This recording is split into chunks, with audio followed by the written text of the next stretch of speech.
our best ideas have not been better than other people's best ideas, but we've never had a lot of things that pulled us way back. So we never went 2 steps forward and 1 step back. We probably went 2 steps forward and a fraction of a step back. Matthew Monahan from Palo Alto, California. Mr. Buffett, Mr. Munger, first of all, I want to thank both of you for so freely sharing your wisdom and knowledge over the years. Even though we've never met in person, I consider you both to be close personal mentors and attribute your teachings and philosophies to any success I've had in business so far. So thank you. Here's my question. For a 23-year-old with high ambitions, some initial working capital, and a genetic wiring, as you call it, for disciplines like investments, mathematics, and technology, what do you foresee as the significant areas of opportunity over the next 50, even 100 years? And if you were in my shoes, what would be your approach and methodology for really learning, tackling, and mastering these areas of opportunity for the purpose of massive value creation? Well, I remain very, and frankly, when you get the chance to talk to somebody like Lorimer Davidson, as I did when I was 20 years old, I probably learned more from Lorimer Davidson in those 4 or 5 hours than I learned in college, with the exception of learning some accounting or 1 or 2 subjects like that. So you just want to soak it up. If you have those qualities you talked about, you'll see the areas as you go along. I mean, Charlie and I probably, we've made money in a lot of different ways, some of which we didn't anticipate, when we were 30 or 40 years ago. But we did have the ability to recognize some. We didn't have the ability to recognize others. But we did know when we knew what we were doing and when we didn't. And we just kept looking. We had a curiosity about things. You would know at a time like the long-term capital management crisis, for example, that there were going to be ways to make money.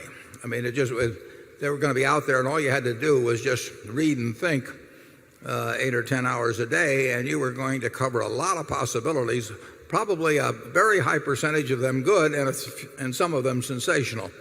So you can't really lay it out ahead of time. You can't have a defined roadmap, but you can have a reservoir of thinking, looking at different kinds of businesses, looking at different kinds of securities, looking at markets in different places, and you will then spot a reasonable number of things that come along. You won't spot every one of them. We've missed all kinds of things.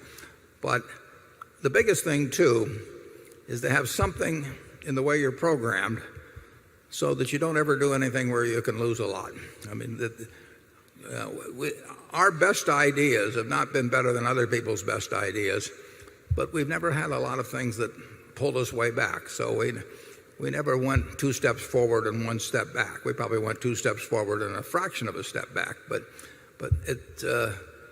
avoiding the catastrophes is a very important thing, and it will be important in the future. I mean, you will have your chance to participate in catastrophes. Charlie? Yeah, and of course the place to look when you're young is in the inefficient markets.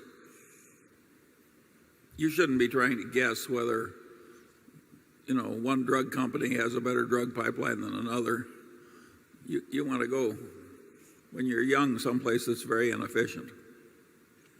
And you shouldn't be trying to guess whether the stock market is going to go up or whether long-term bonds are going to change in yield. I mean, you don't have anything going in that kind of a game. But you can have a lot going in games that very few people are playing, and maybe where they're even got their heads screwed on wrong in terms of how they're thinking about the subject. The RTC was a great example of a chance to make a lot of money. I mean, here was a seller of hundreds of billions of dollars worth of real estate, where the people that were selling it had no economic interest in it, were eager to wind up the thing, and they were selling it at a terrible time when the people who had been venturesome in lending were no longer lending. The people who had been venturesome in the equity end of real estate had gotten cleaned out.